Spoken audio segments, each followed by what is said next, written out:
Hi, my name is Judy, and I just want to give you a very brief little tutorial on Sphinx Pose in Yin Yoga. I used it in my summer solstice practice, which is all about opening your heart, literally, physically, stretching your wrists and your shoulders, getting into your back a little bit as well. It's a really lovely practice, and I would love for you to practice that after this tutorial. Or if you're a little bit unsure about Sphinx Pose, you can always view this tutorial. So Sphinx Pose, you come down to lay on your stomach, and we will encourage you to have a couple of blocks nearby, and I encourage you to have a bolster if you have it, or a thick pillow. So you come to lay down on your stomach, and you bend your elbows, and the elbows are underneath the shoulders. Fingers are pointing forward.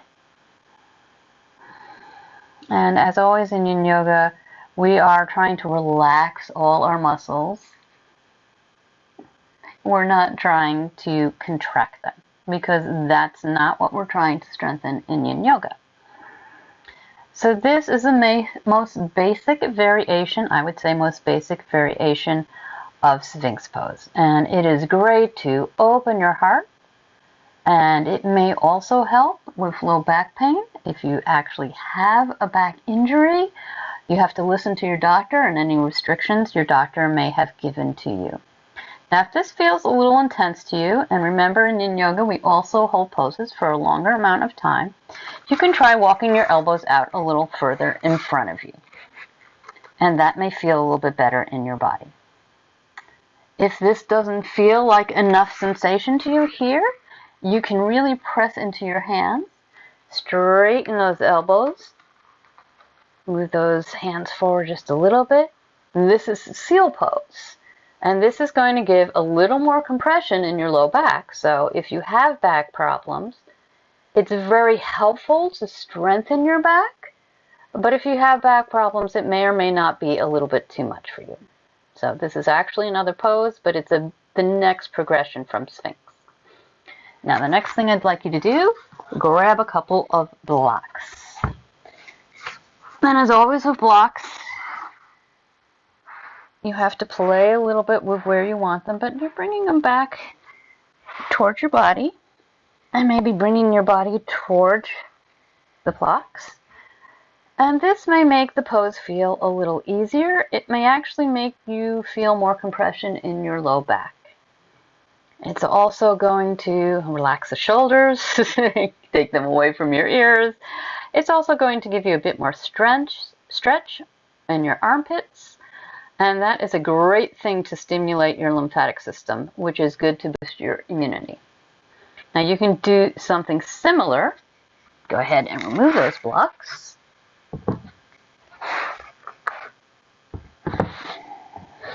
By grabbing a bolster, taking it so that it is parallel to the short end of your mat, and then taking it close to your body and bringing your elbows up on the bolster. And this is definitely going to give you a bit more compression in your low back.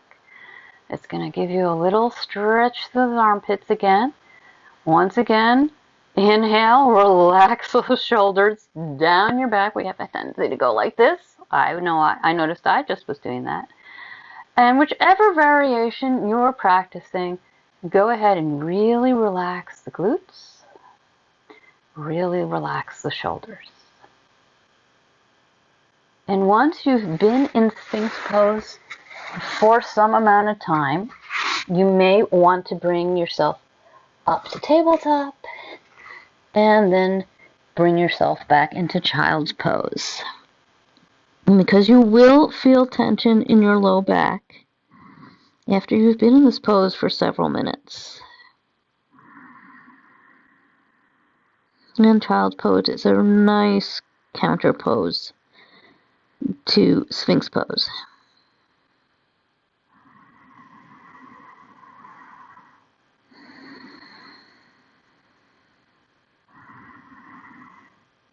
You can press in your hands, Walk them back to your body.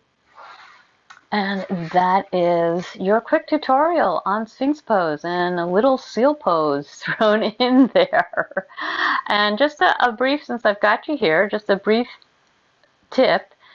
In any yoga class, any style, anytime you feel like I can't hold this pose anymore, or this pose is too advanced for me, or I just need a break, or maybe you're in down dog and your wrists are saying, okay, enough already, take a break in child's pose. It's, for most people, some people find it very challenging, but for most people it does feel relaxing. And it's also great for your low back in a different way, stretches it in a different way.